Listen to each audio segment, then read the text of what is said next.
evening, everybody, and welcome to Wait, Dragon can you say that again? I don't know if we have any sound for that. Sorry. I'm so sorry. We are so sorry. So good. Good evening, everybody. Good evening, everybody, and welcome to Dragon Wheels. This is the show. This is James bullies people playing games on a Sunday and other days. But I don't do the other days. I only care about the Sunday. Today, I'm once again not James. I am Tim Goose, and I am joined by James, by other Tim, Nonny, and not Glenn. He's gone. Forget about him. And all the Glenn heads that were here watching, that were looking forward to it. He's gone. Not in a sinister way. He'll be back next week. Please don't stream. Please stay on the stream. So we are going to carry on playing part two of what should have been a very short one-shot game of The Witch is Dead by Grant Howitt. And we're going to do a little recap. So first of all, you would like to go round and reintroduce both yourselves as human beings, but also your magical animal characters. James. Hi. Yes, I'm James. I think I just fixed the sound problems. Thank you, Adam, on the chat for giving me the moral support to sort that out. The rest of you who are on the stream, shame on you. I'm James. I'm in charge of the stream, and despite what Tim says, if he works really hard, one day he might well be me.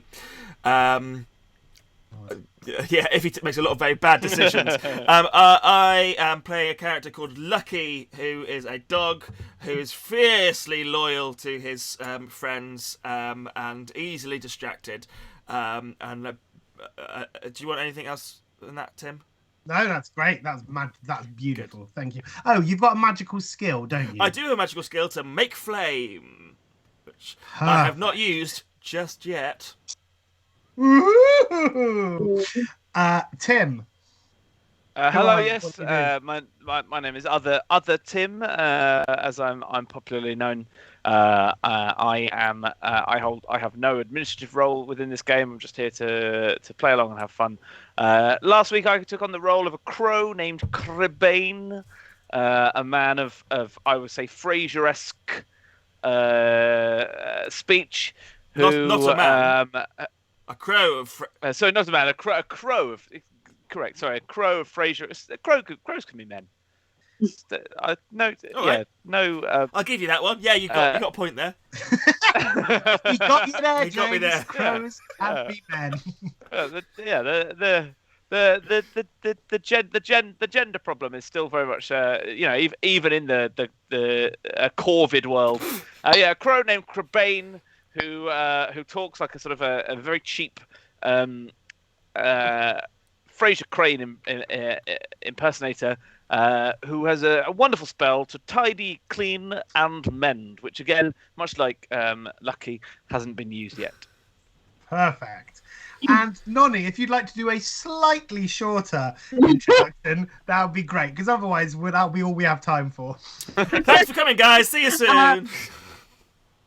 Listen, if James doesn't interrupt other people's introductions, they go much quicker. All right.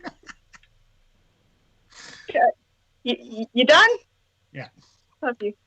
Can I just apologise for interrupting everyone else's? Hello, I am Nonny. I am playing a toad named Kiva, who so far has done very little except to get herself into an awful lot of trouble. And I currently do have a ankle bracelet / parole officer stuck to my back in the form of a stick. Perfect. Yes. So if you weren't here last week, let me quickly explain what is happening. Lucky, Crabane, and Kiva are magical creatures. They are the familiars of a witch. Or should I say, they were the familiars of a witch. Because, twist, the witch is dead. That's the name of the game. Yes. The witch is dead with 2 arrows in her chest and an arrow in her neck. Luckily, yes. Luckily, a spell was very good, very good. A spell was found that says if you can return the eyes of the murderer back to the witch, it will bring her back to life. So you have been set out on a quest to do so. On your way, you met a few colourful characters with unusual names, all of which I've forgotten. I've written them down. Perfect. You met a talking bush called Darren. Perfect.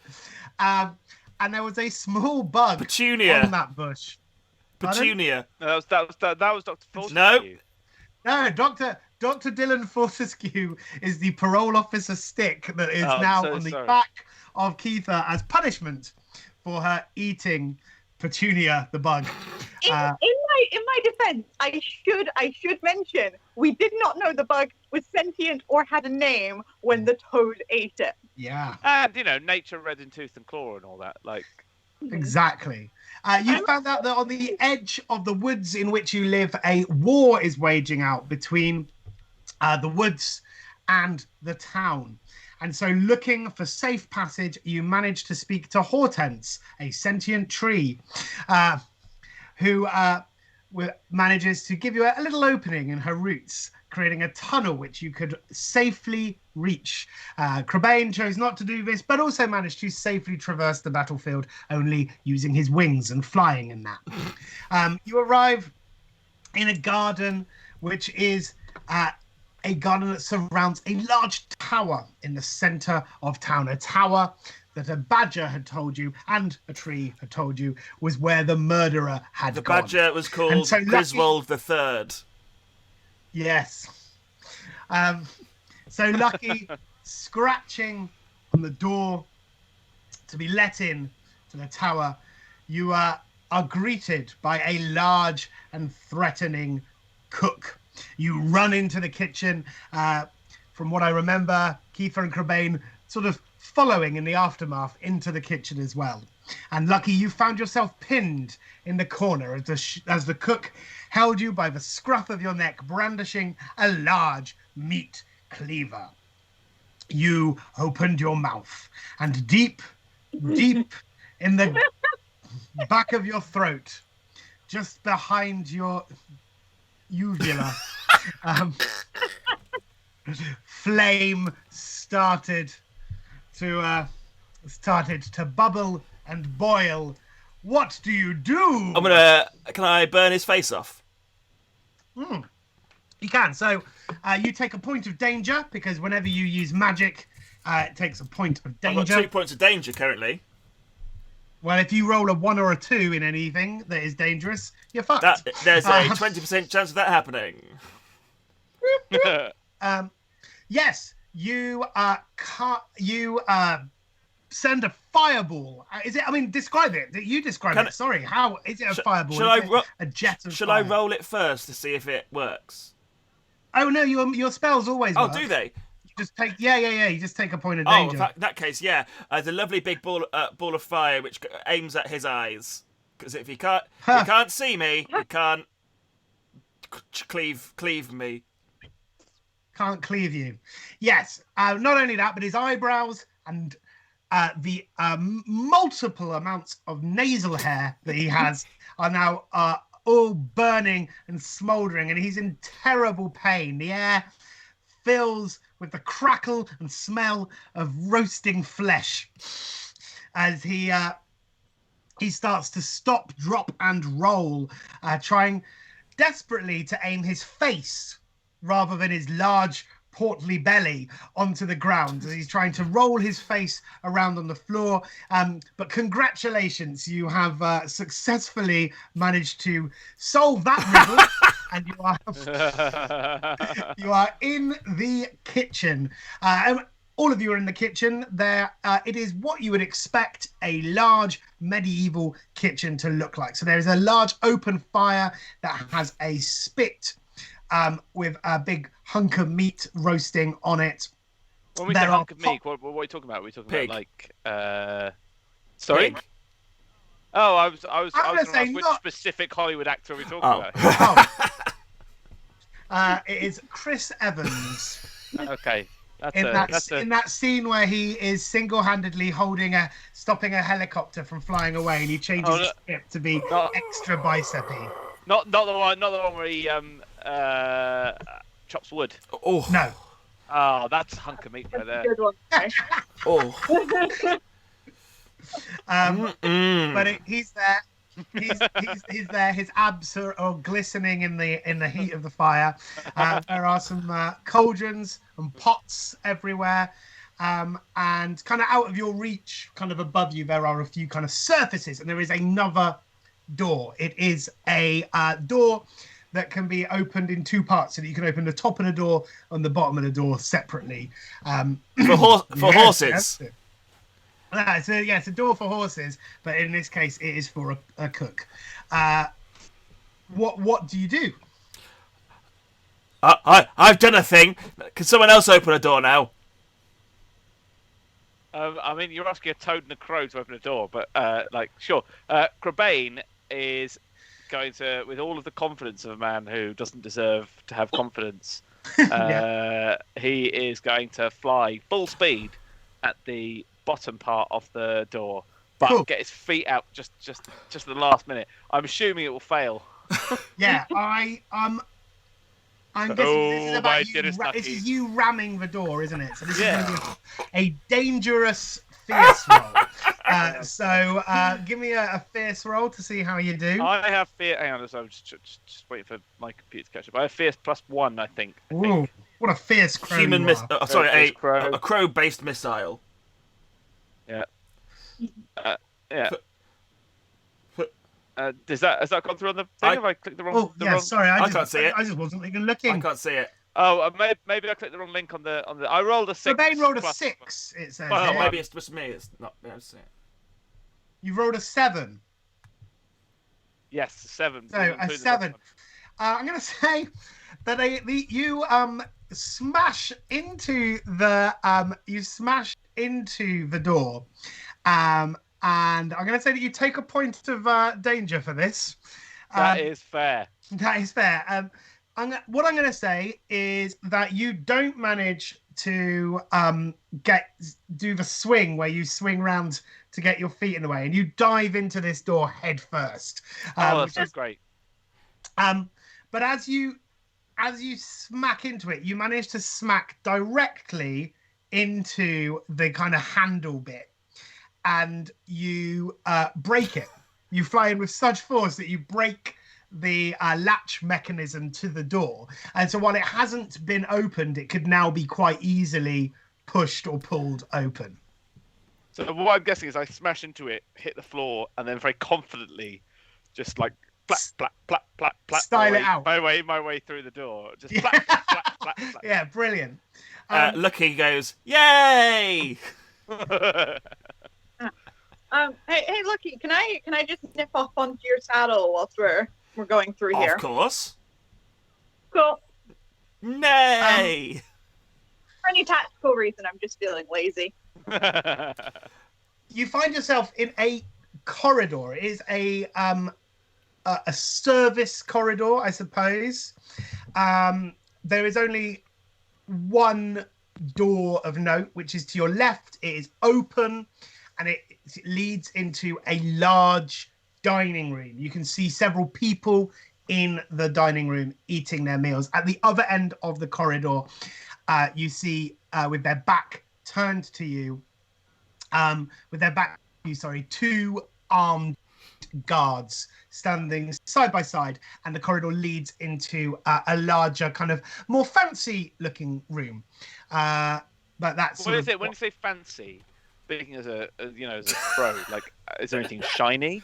Yeah, so the dining room is it's got a big fire, it looks warm, it looks inviting, it has big tables, but the room at the end of the corridor, you can see the glint of a suit of armor, and you can see kind of a few kind of gold and brass ornaments on the walls. Can we see any stairs?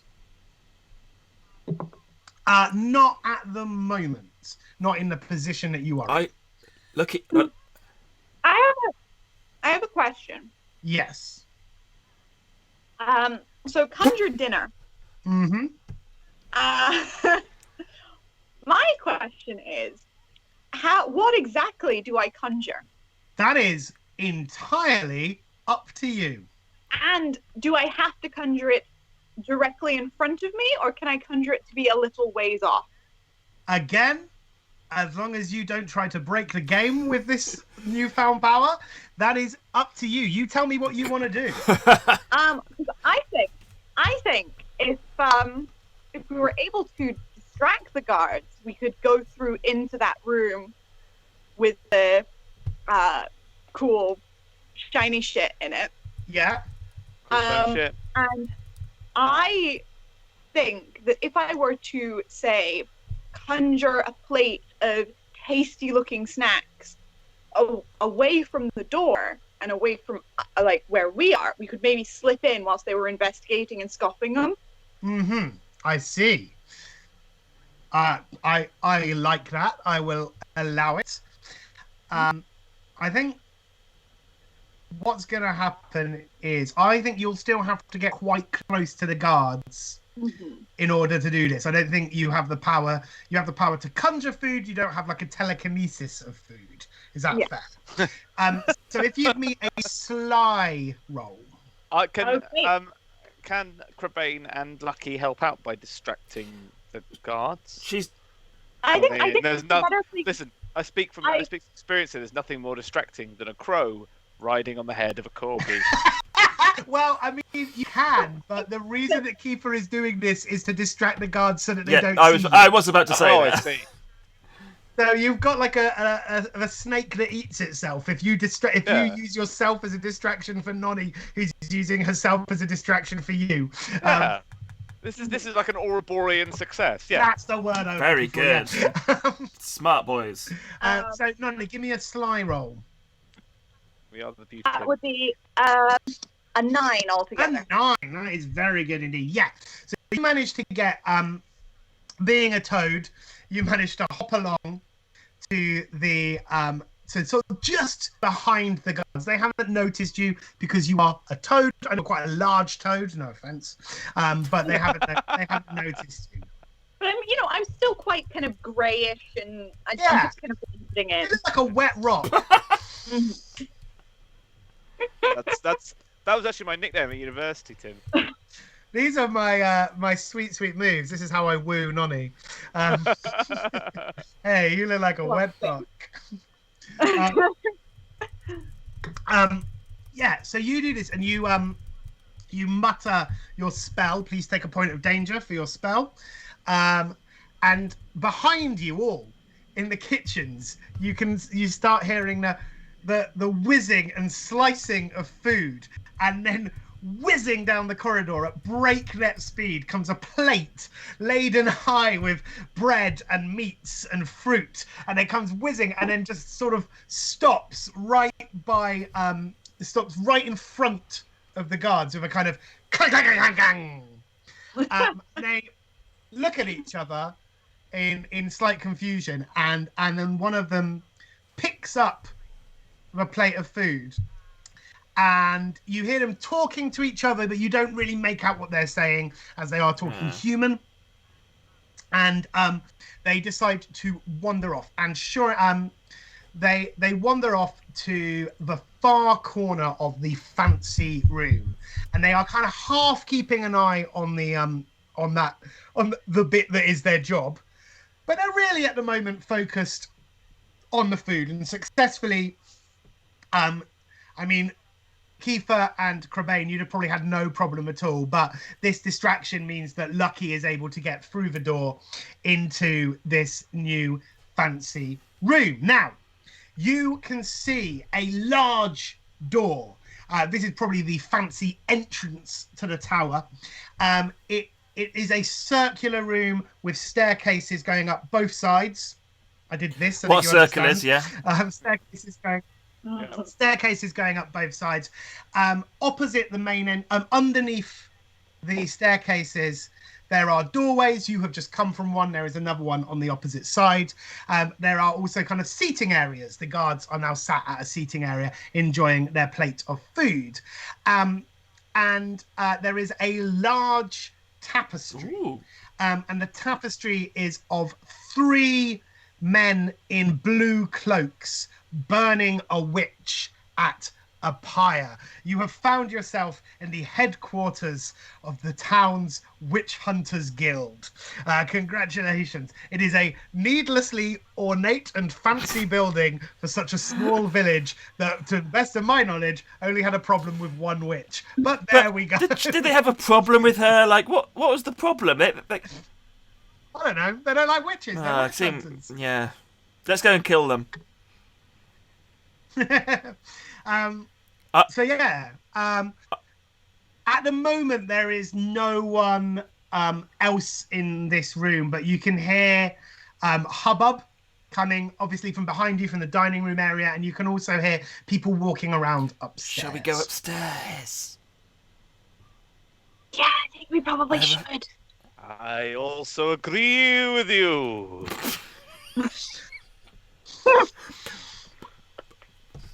Upstairs. That's me. All right, going upstairs. So you bound up the stairs. Perfect. So as you bound up the stairs, Lucky bounds. I just kind of wet flat on each step. as you wet splat your way up the stairs, Like a wet rock. you come like a bouncy wet rock. This gets more pornographic with every adverb we add. Really? I mean, bouncy and wet, I understand. But I find that rock, absolutely. I mean, are you thinking of a bouncy wet Dwayne Johnson? I mean, that is extremely sexual. But we're all thinking it now, though. The important question is, what's at the top of the stairs? It's Dwayne the Rock Johnson. At the top of the stairs, you find a circular mezzanine. There's a small little balcony looking over the room, and you stop just before you get to the top of the stairs because there is a person standing on the mezzanine with their back to the balcony. So they haven't seen kind of you guys downstairs, but they are talking to somebody in a room directly opposite them.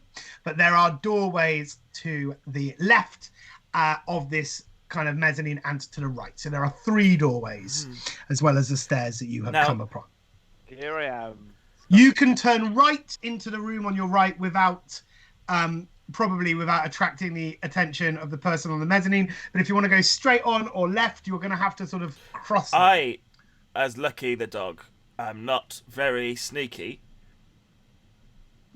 So I feel that someone a little more sneaky than Lucky the fire-breathing dog should possibly do some scouting whilst Lucky goes and goes to the room on the right. Yeah, again, I mean this with the greatest respect, but Crabane, the bloviating crow, probably was also not the sneakiest man in the world. I feel like he would rather, engage in witty repartee with the person whose language you can't speak over hide from a human. So is this another job for the surprisingly sneaky bouncy wet rock? Every adverb is more pornographic than the last. Should we call it the engorged rock? Oh no, that would have been if I'd eaten the conjured dinner. Yeah, that's true. Mm-hmm. The Bye, sweetie. the limp rock. Limp rock. Oh, that's. Can you limp, imagine going to pick up limp biscuit that you are? Can you imagine going to pick up a rock at a beach, like a pebble or something, and you pick it up and it's flaccid? Yeah. The flaccid rock. My ex has been there more than once.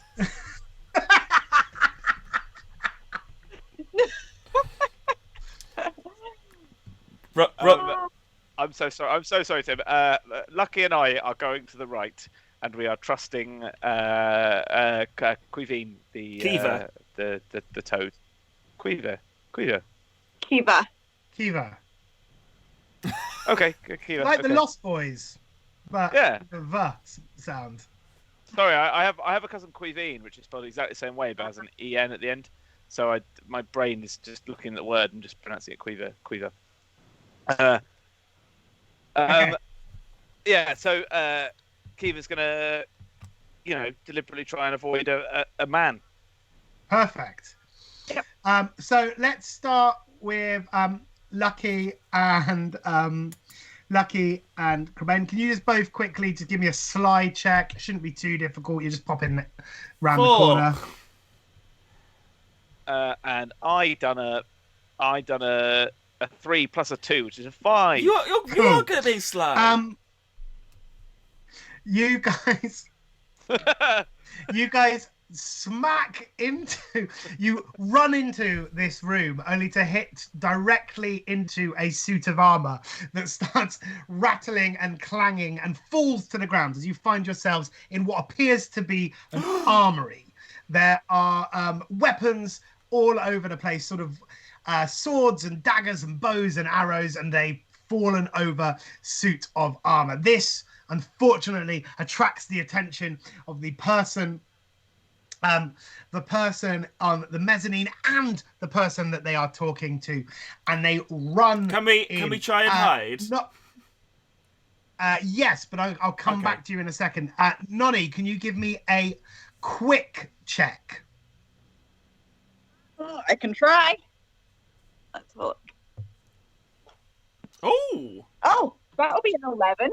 Yeah, that's perfect. Almost as if you have entered the Matrix. Everything slows down, and you manage to leap between the falling feet of the two running humans. As you do so, you notice that the one that has come from the room, the one that you could not see, has blood on his boots.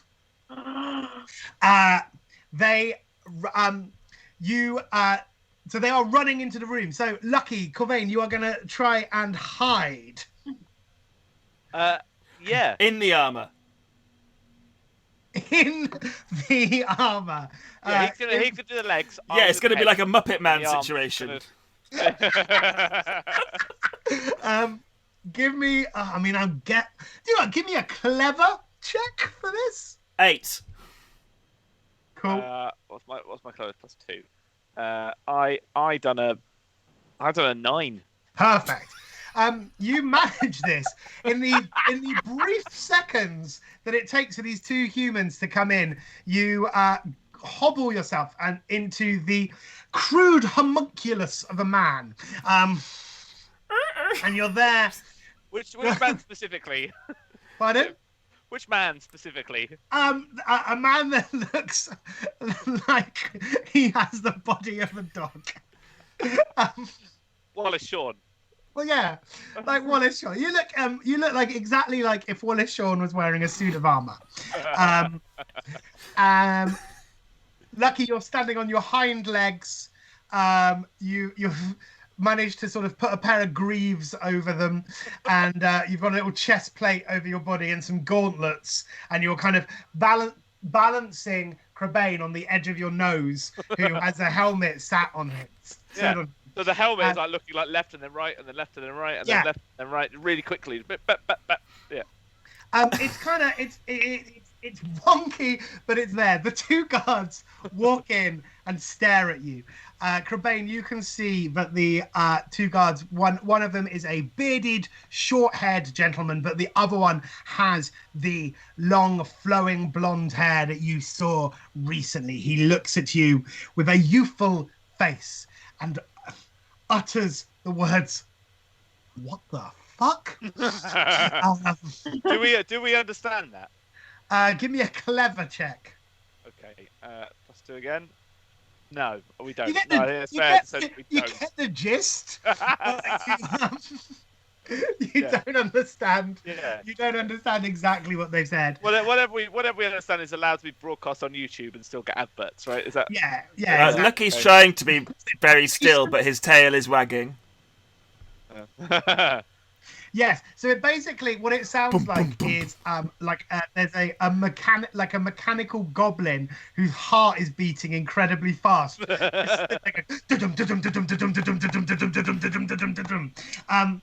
They reach for swords, and they go to attack. Jokes on them. We wearing some armor. They go to attack this goblin. the witch killer, the blonde-haired witch killer, comes at you with a sword. What does anybody want to do? Nonny, you can just about see this through the doorway if you want to join in. Should I let them die? Quick question. How long is my tongue? Just give me 1 second. Googling it. That long. I mean, you know how I feel about historical accuracy. Biological accuracy. You know how I feel about wondering how long women's tongues are. A frog's tongue is around 1/3.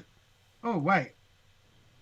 1/3 of 1/3 of their body. Says that frog's tongue is 1 inch. I don't believe that at all. It's almost like cartoons have lied to us. You have got a 1 foot Jar Jar Binks had a longer tongue than that. Yeah, he was bigger than a small tongue. Okay, so I'm going to attempt a distraction then. Yeah. Because frogs and toads are just disproportionately loud. They are. And oftentimes they don't always have the nice ribbit. They can just sound like fucking screaming, right? Like just. There's only one frog that ribbits, and it is found in California. Kermit. You mean Kermit, yeah? It's Kermit. Yeah, it was used as the stock footage sound for Hollywood, and therefore everyone assumed all frogs ribbit, but it's only the ones found around California. So yes, what I'm going to do is I am going to go slightly out of their line of vision, and I am going to make the loudest noise I possibly can, and then I'm going to try and hop in the room that the witch killer had been in. Cool. This is going to be, I think, a fierce check. Oh no, that's my worst one. Oh, please. As you try and sound big. Hey! You're rolling like a demon. This makes up for last time where I was just rolling. What did you like roll? Shit. I got a 9 just there. A thunderous croak emerges from the mezzanine, meaning that the two witch hunters in the armory spin round, distracted. They brandish their weapons at the door. You also hear the drop of a plate of half-eaten food as 2 guards start rushing for stairs to find out what on earth is going on. Lucky and Crebain, you have a brief moment of advantage here as the two hunters have their back to you. What do you do? I am going to violently charge my metal body towards the one that smells. The legs of the suit of armor. The smell of blood. Going to charge. Yeah. Okay, cool. Give me a fierce roll. While that's happening, Crebain is going to try and fly out of like the helmet bit and like dive bomb the eyes of the. I got a 6. Right. Well, you got a 6. Yes, I have +3 fierce. +3 fierce. Oh dear. And Tim, you're going to need to do 2 rolls, I'm afraid. Can you do a quick roll first of all? Yes. Let me just double check what I have for quick. Quick is +1, so that is going to be a 6. Cool, and a fierce roll. Also +1, so that's 10. Perfect. Okay, so you're both going to take a point in danger, please. Thank you very much. 100%. Yeah. All of that felt dangerous. And it was you. I would argue that with the reason Tim didn't take 2 points of danger is because he did crush the second part there. So Lucky, you plunge at them in your suit of armor. You do. You manage to kind of knock into one of them, falling over, so that you're now kind of trapped in the rubble of this fallen suit of armor. But you've managed to knock down the blonde hunter.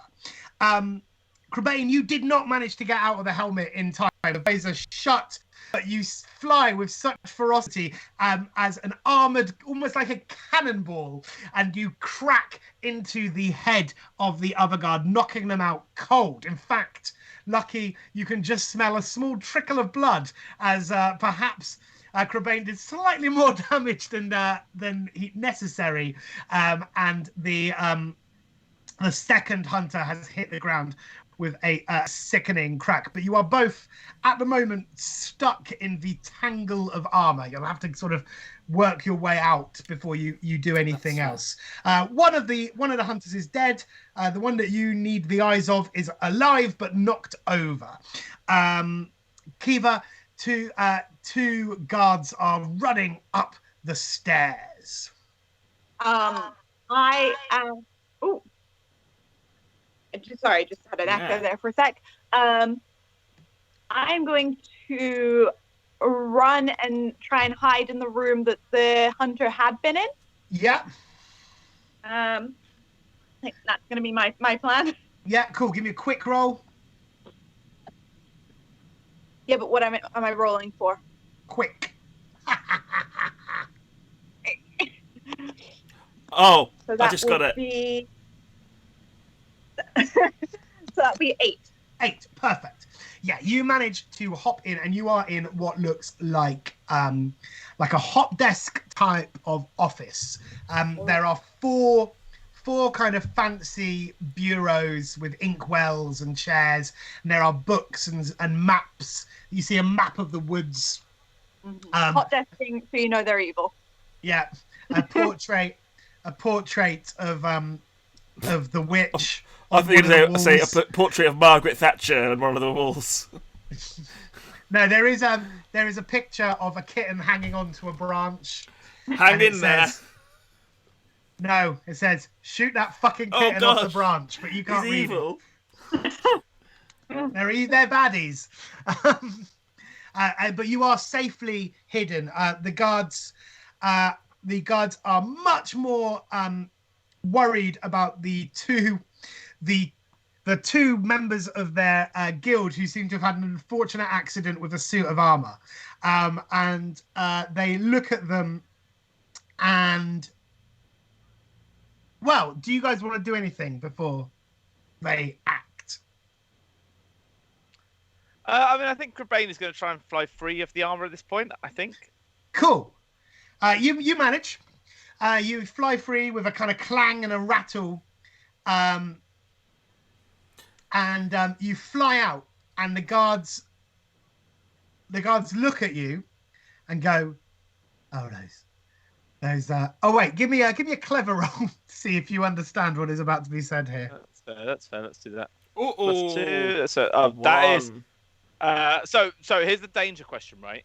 So this is not understanding people in this situation is not a dangerous role, right? But so you are okay. Just going forward, I have 2 danger currently. Yeah. And I have so you'd have to do something. Roll a 3. Yeah, you'd have to do something dangerous and then roll a 1. Right, gotcha. Cool. So this isn't dangerous. This is just whether you understand it. It's a little bit like the Peanuts. The 2 guards look at you and go,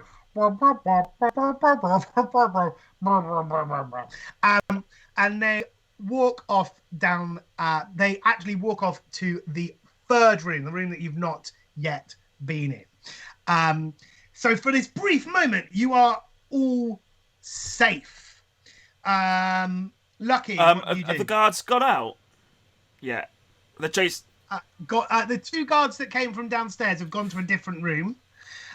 One of the hunters is dead, and the other one is knocked over. But cool. I would like to remove myself from the armor and retrieve the eyes of the one that's still alive.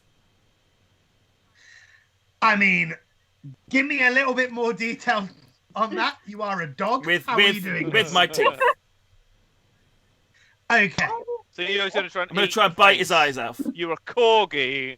You're going to try and eat literally, guys. I want you to eyeballs. imagine the Queen has these nightmares every night.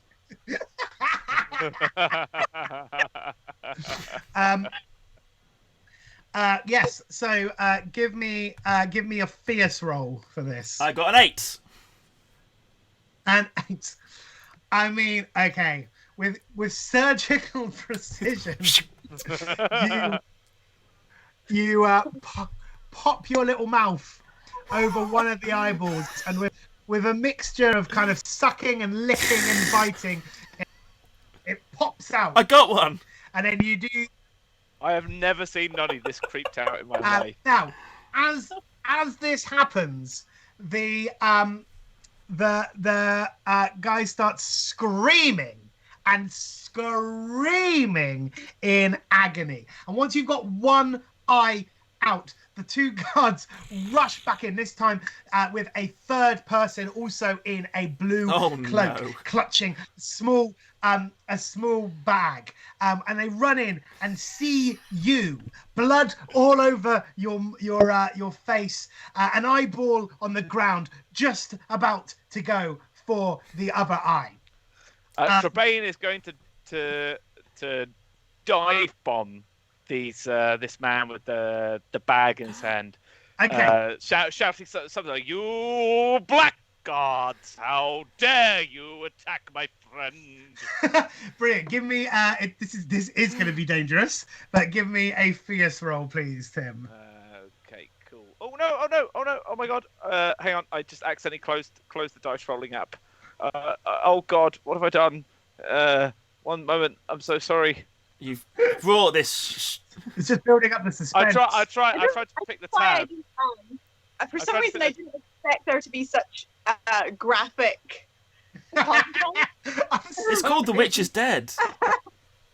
He's got himself a 7. The fact that I went into this knowing that our goal was to steal eyes, and I still was not expecting it. Cool. 7. Yeah, you crack into this. I love the fact that Crebane's main ability has just been like being a bullet.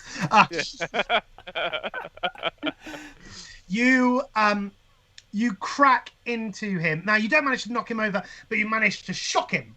And he drops his bag, and several vials and potions fall to the ground and sort of crack open, and the floor starts bubbling and hissing as potions and liquors and tinctures fall to the ground, the medic having dropped his bag of medicines.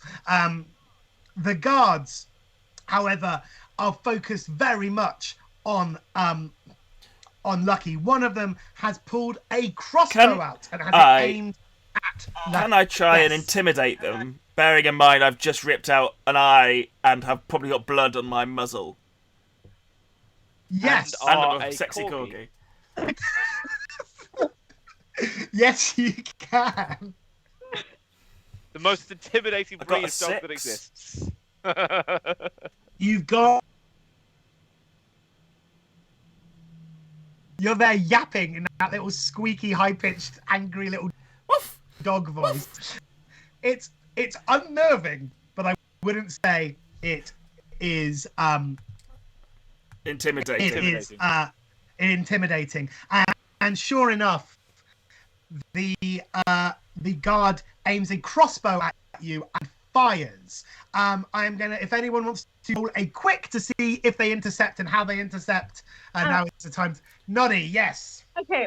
I want to be hopping back through, and I'm essentially gonna just kind of go into his leg to try and distract, and then start hopping about erratic. Okay. And hoping that maybe they might think that I'm like rabid or poisonous or something. One of those famous rabid toads. Yes. I love the idea of this happening in like slow motion while Sympathy for the Devil by the Rolling Stones is playing or something.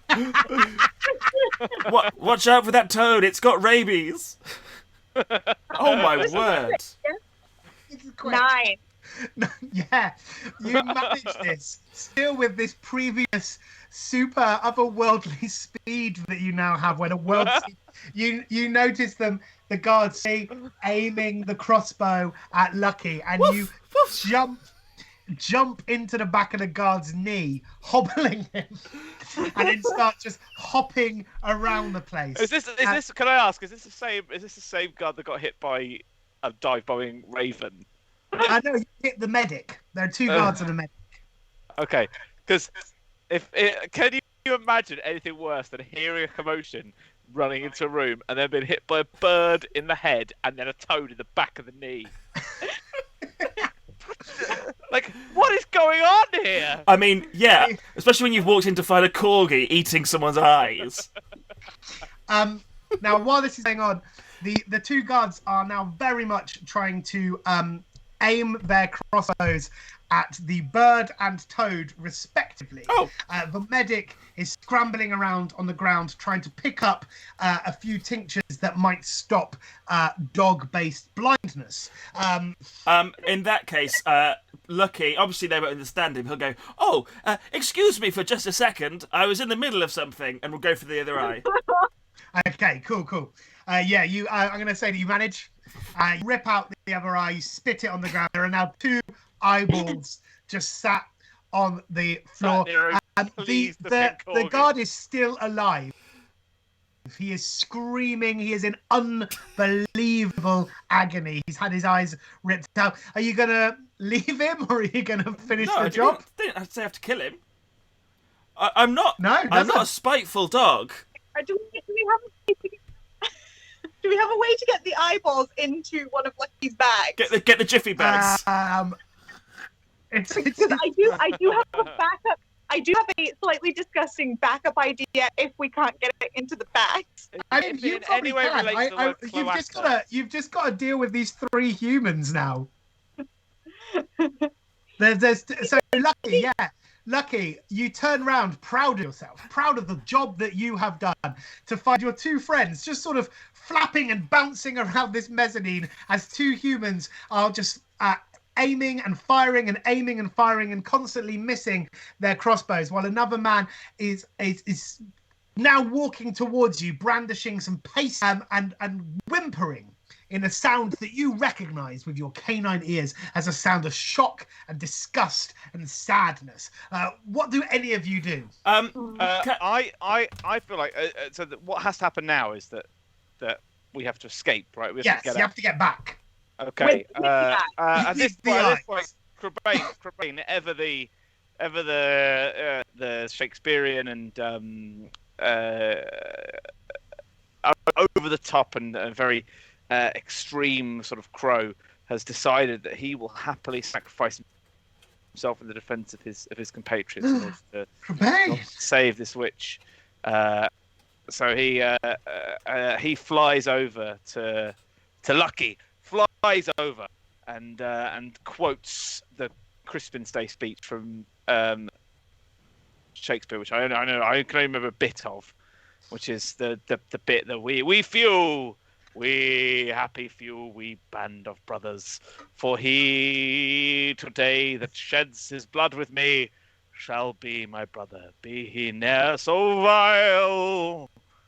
And he just, like the bullet that we've established that he is, just goes at them. And as he leaves, just very briefly turns back to Lucky and Kiva and says, "Run! Make yourselves be free that we can save our patron." Oh, Lucky will say, "No, I won't leave you. I won't." Perfect. I mean, technically, I'm pretty sure Crow would have the best chance of carrying the eyeballs out, but you do. Listen, Crow wants a Shakespearean death. Think you. Like if you can't have someone has just he will take someone in the chat has called you an upstart crow. Excellent, really love it, perfect. Lucky doesn't want to leave you because he's very loyal. But there is only one way you might be able to distract him. Please, Akiva, throw a stick, not the stick, in the opposite direction. Go. It has to be a ball-shaped thing. Oh no! Do it, Kiva. Okay. In which case, I would like to attempt to run to where Lucky is with the eyes. I will pick up the eyes. Go, you can play. Go. And Now, eat them. Look, Down guys, the I don't want to be a stickler about animal biology, but how exactly do you, as a toad, pick up and overarm lob these eyeballs? Have you ever seen a frog's legs? Like, one, really long fingers, two, powerful I'm just as saying, shit. my knowledge of frogs mostly comes from Princess and the Frog. But also, just so you know, my secondary option is to eat the eyes and then regurgitate them later, because frogs can also do that. I was expecting that, yeah. Just you throw one and eat the other. Okay. Yeah, no, that's what I'm gonna do. Just down one and. Cool, and you throw the other one. So I'm gonna say, I'm gonna let you absolutely whip out your tongue and swallow one of these eyeballs, and with your other hand, you're gonna throw it. I think this is gonna be a fierce check. Oh shit! Watch me get a one. Yep, that's a one. That is a 1. So you attempt to pick up this eyeball, and I'm afraid you completely fail. But you, in this act, slip on the eyeball, and you go tumbling down the stairs. Lucky this is enough for you to see something that looks like a ball. And you go running. Either a ball or a wet rock. No! Lucky's not going to kill me, is he? You go running down the stairs. Nonny, you just take a point of danger for this, because attempting to throw an eyeball wasn't in itself a dangerous role. Oh, thank God. So, at this point, as Crebain faces his Shakespearean death, as Kiefer tumbles down the stairs, and as one eyeball is safely inside her and the other eyeball has gone skidding across the floor, Lucky goes hurtling down the stairs after Kiefer, and we will take a short break. Just cool. See you in 5 minutes. Cool. Yay!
we're back. Thank you very much for waiting. James's bladder could not hold on any longer. And I hope some of you have held on and have returned because we are about to reach, I think, what might be a very dramatic final act in our Witches. I mean, I assume final act. Fuck knows. I mean, we've all got things to do. I mean, this could all escalate. I just realised that Dylan Foster Q has not been commenting on this horrific series of events, and Kiva might have to go back to Forest Jail. Can Tim wrap this all up in a nice, neat bow? 100% no. Okay, so Lucky. Hello. What are you doing? I'm chasing a ball. You're chasing the ball. So you go running down the stairs. Crebain, you have noticed in this moment that the eyeball that Kiva had attempted to throw is very much on the balcony. Oh, that's what I was going for. No, you've gone. No, I thought you were. Oh, you've gone. Oh, you've gone after that. Yeah. Going for the eyeball, and then I thought you went after. Oh no, because I've got to go and get the ball, and then I've got to take it back to the person who threw the ball, which is Kiva.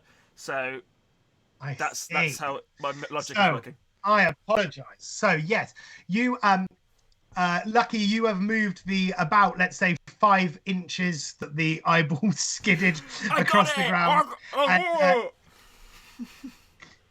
You've picked it up. Can you give me? I'm going to say a sly roll, just to see how delicate you are picking this squishy eyeball in your mouth.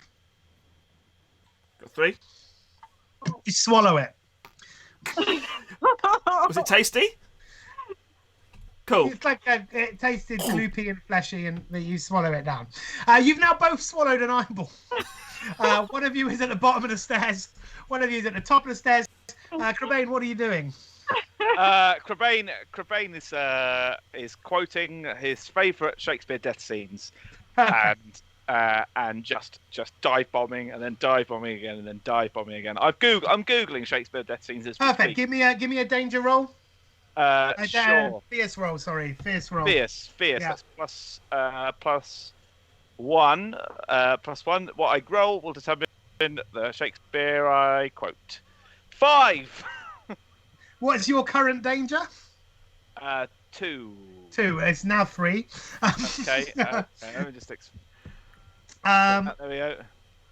I'm going to say you are dive bombing and dive bombing and dive bombing. One of the guards manages to grab you in one of the dives and is now holding you in. As he does that, Crebain says, "Cowards die many times before their deaths. The valiant never taste of death but once. Of all the wonders that I have yet heard, it seems most strange to me that men should fear seeing that death, a necessary end, will come. It will come." Lucky, you see this guard. You see this guard grab your friend, and your friend starts soliloquying. What do you do? I'm going. I've kind of forgotten what the mission is now. So I'm just going to charge at this person who's got Crebain, and try and bite his balls off. Yeah, perfect. Give me a fierce roll. Yes, 12. You manage that. You run right in between his legs. It's medieval times, so they're kind of wearing like tunics and tights. And then, while they do have chainmail, there is a flap for pissing, and you leap up, and your little mouth just locks around, and for a second, you are just dangling, holding onto his balls, dangling in between his legs, but then gravity plays its part, and with a yank and a tear, you fall ground. Seconds later, the guard also falls to the ground. Blood is trickling over the top of your head now. You look like Carrie. And then I smile up at Crebain and go, "I got some more balls. Should we go?"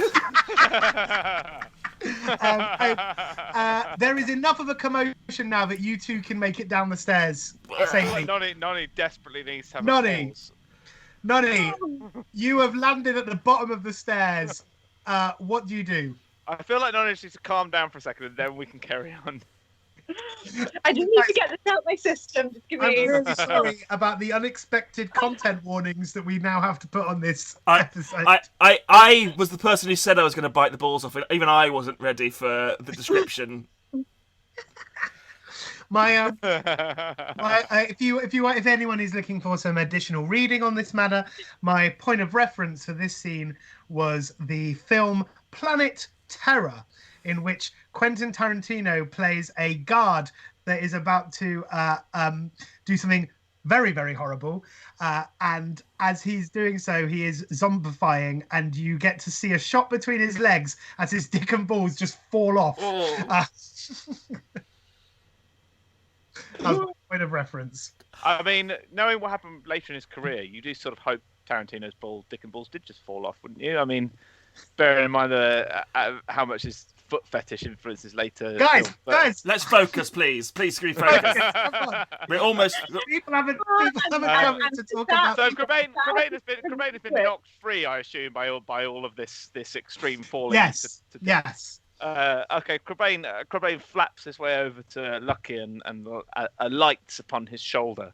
Perfect. Tomorrow and tomorrow and tomorrow creeps in this petty pace from day to day. My canine friend, we are here. Lucky starts running. We can decide our futures. You're at the bottom of the stairs. You can hear. Continue together. Can I mute him? You can hear your friends coming downstairs. If there are any humans around, what they can hear is essentially as basically a dog with siren runs down the stairs. I need to look up a Shakespeare monologue myself, real quick. Fuck's sake, guys! Look what you have wrought upon us. I mean, if it helps, I'm currently Googling a poem that I remember from my childhood called Tim Tim the Human Siren. Welcome, everyone. Loudest boy in town. Welcome to Twitch's premiere Shakespearean gelding. Sweet Jesus. So, no. As I see Cobain come in, I say, "Oh, it offends me to the soul to hear a robust, periwig-pated fellow tear a passion to tatters, to very rags, to split the ears of the groundlings, who for the most part are capable of nothing but inexplicable dumb shows and noise. I would have such a fellow whipped for overdoing."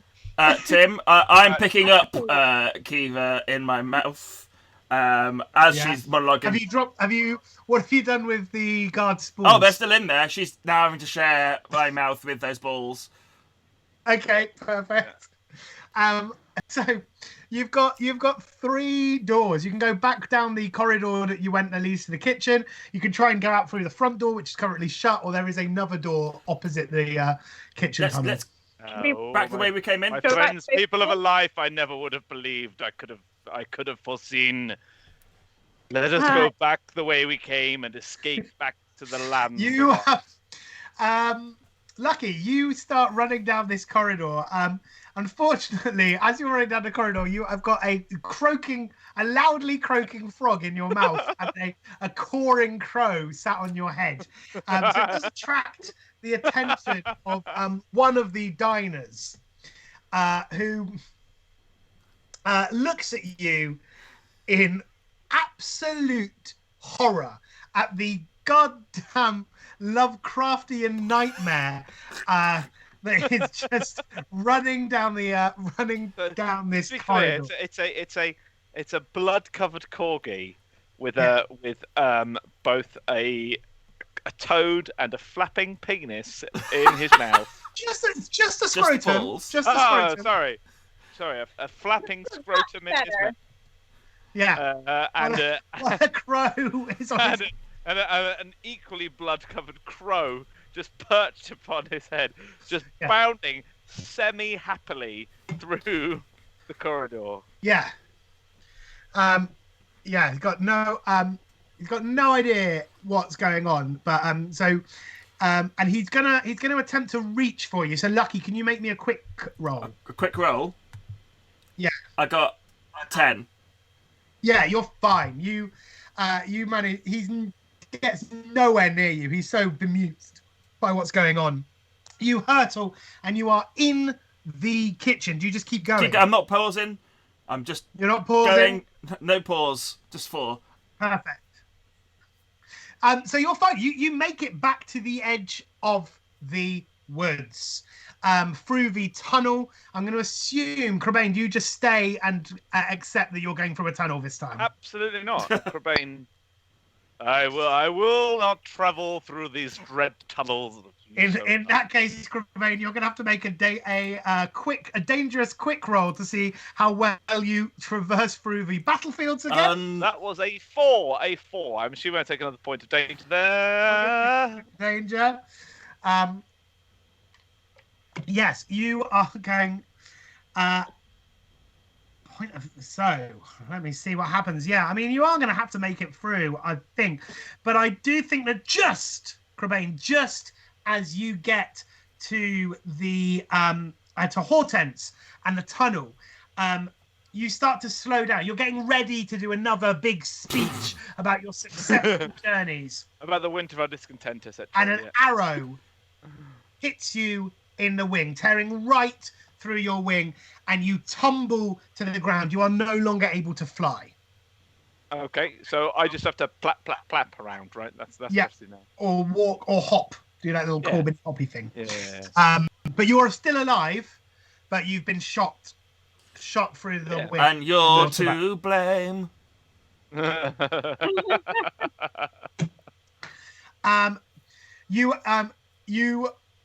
You get there slightly before Lucky and Kiva, and they bound out of the tunnel to find you squawking in agony at this arrow wound. What do you guys want to do? We've got to go back to the witch quickly before I poop out the eye. I think Crebain is gonna moan about how he's hurt. I just want to remind Crebain that he does have a spell. Oh yeah. It's I thought it was about tidying up. I didn't think it was about fixing mend. It's literally mend. Okay. In that case, he is going to start whinging, and midway through his speech, the spell is gonna happen to make him be fixed. Perfect. Sorry, third point of danger. Another point of danger, yeah. My compatriots, my beautiful friends, I have been harmed. On the eve of battle, it has destroyed me. However, with the power, the dread power given to Lucky's me by already gone. Our queen, our witch, we are made whole again. That'll do. So you get ready to leave, but you are stopped by Darren, and of course, old Darren the bush. Yeah, Darren was the bush, and what was the old tree called? Hortense. No, the tree that was. Oh, the I didn't judge. write that down. Old Deuteronomy turns out.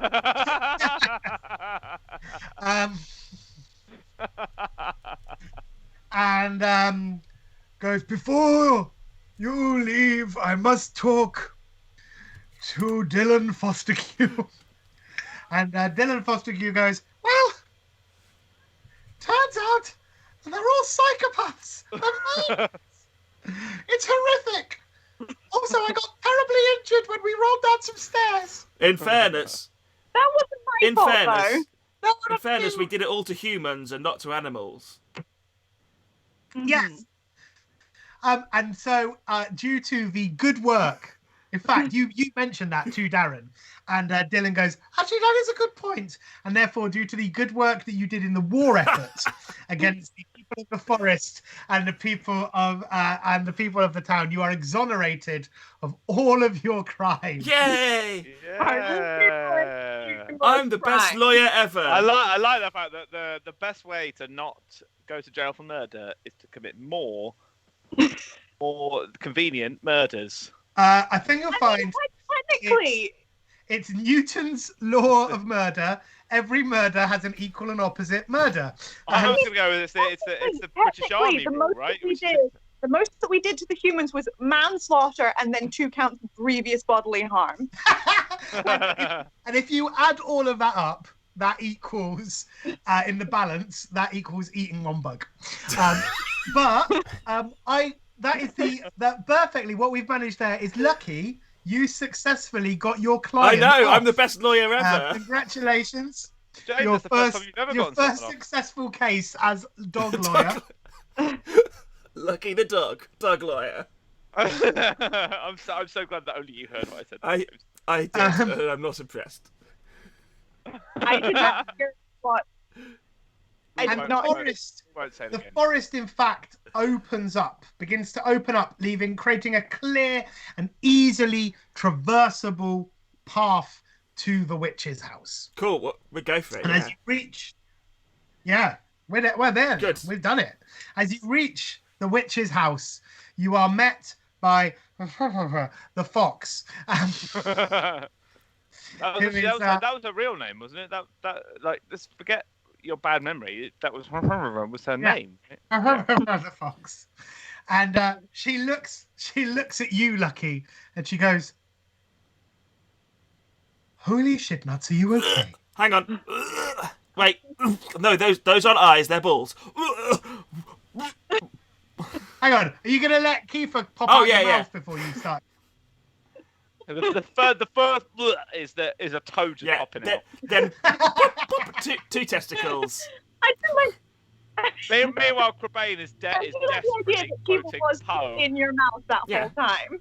Oh no, I would have had to put Kiva down for Dylan to do his summary. You gag out your eyeball. Kiefer, what do you do? To the best of my understandings, frogs and toads are not able to vomit, but instead they have to just regurgitate their entire stomach and just sort of squeeze it out. Oh my god, does the bug come out? Petunia! You beat me. Sorry, James. Sorry. Yeah.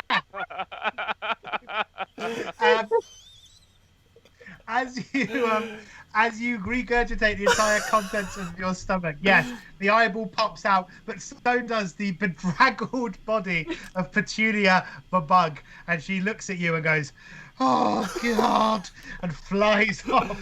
And the two eyeballs are there, and the fox nudges with her nose, nudges the two eyeballs towards Crebain and goes, "Now, Crebain, there is one last thing that I need you to do.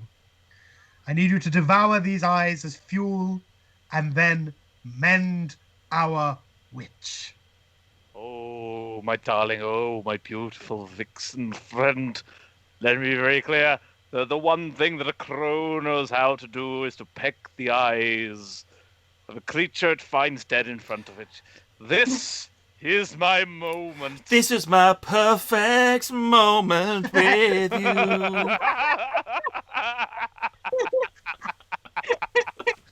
Wow.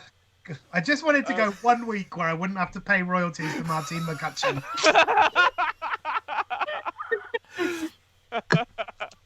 Last week it was the Love Actually bit, wasn't it? It was the Love Actually bit me and Tim did. That was terrible. That was sexy and terrible at the same time. Sexy and terrible. That is the classic Tim and Tim. Tim and Tim relationship. That's our relationship right there. Yeah. So Crebain just begins to peck at the eyeballs like it's a small bit of like something shiny that a magpie might find. He gets her eventually, but I feel like it's going to take some time, right? Because this guy two big eyeballs. It's quite big, but as you eat them, you feel yourself kind of imbuing a magical energy that you have not felt since the day that you met the witch and she turned you from a mere corvid to the pinnacle of avian evolution that you are now. and you are feeling imbued with all of your magic. In fact, you are feeling better and stronger and less in danger than you have ever felt before. Oh, my friends, my darlings. These eyes, they give me strength and power. I feel for a moment like I could be an eagle soaring above the clouds. We do have places to be, Tim. Come on. Listen, I had a character, and you can either live with it or not.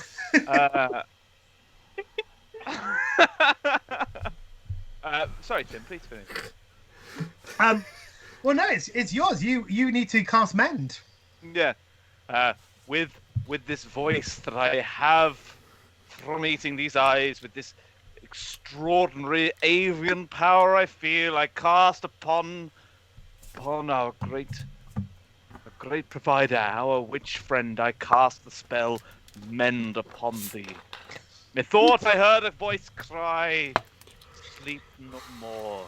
As you do that, no more. At the very point that you say, I cast the spell Mend, the witch's body starts to glow, and much like the second worst glow up makeover in the history of cinema, where the Beast turns to Prince Adam. Of course, that is second after the bit where Ali Sheedy gets the makeover in the Breakfast Club. That is the worst makeover in film.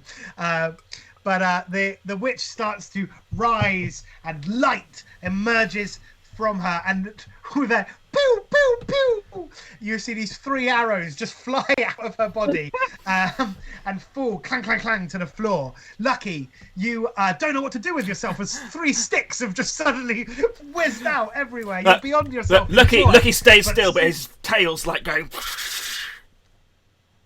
Yeah. And there, the witch stands before you, alive and well. Can I ask you a question, Tim? Yes. What is the witch's name? The witch's name is Agatha Harkness. It was Agatha all along.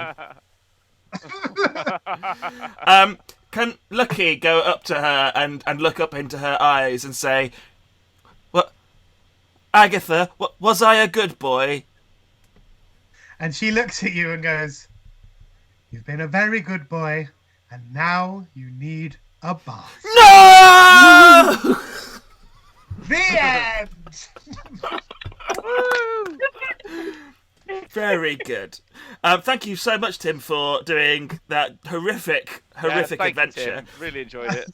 That's good. I feel like I really learned how to make sure the story moves forward over the last week.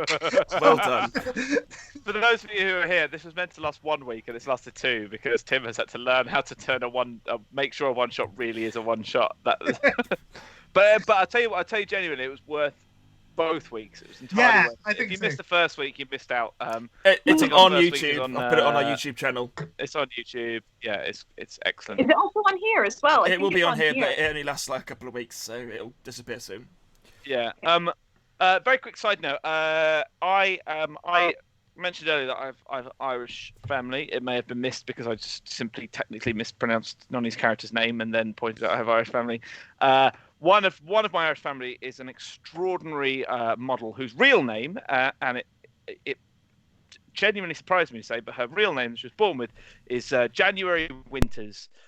She is a wonderful, wonderful human being who's also up this year for an award for Ireland's best female model in the Gossies, which are a fairly major Irish award this year. Bit about to be shared in chat, and if you're on the YouTube channel that we're about to release, then you can watch it on there. The link will come up where you can vote for her to be the best Irish model. Even if you've never heard of her, go and check out the people who are there. I think you'll see just by looking at her that she is the best model in Ireland right now. Please, please, please give her a vote. She is an amazing human being, and she entirely deserves it. Link James, is there. Her name is there. Links in the chat. Give it a little click. She's wonderful, January Winters. She's amazing. Go check her out. End of. Slightly over. Totally. We'll get back to doing bad voices and slowing things down. Next Sunday we'll be back with a new game. We've not discussed it yet, but possibly one that I'll be running or one that Nonny will be running. It'll be something fun and stupid and not D&D, or it might be. Who can say? But We play every Thursday as well, so come and join us there to see the Retroverse campaign that I am running, which is going as a lot of fun. They're currently being attacked by sentient chocolate in Willy Wonka's chocolate factory. Hurrah! Hopefully, of course, in all future games there will be slightly less torture porn. But who knows? I need it back. Does anyone else want to plug anything? Goose or Nonny? I'm in lockdown. Send me compliments. Cool. Wicked. Send Nonny compliments. Well, thank you guys so much if you have stuck around or watching this on BBC iPlayer or the equivalent. And hopefully we'll see you next week. Bye, guys. Bye.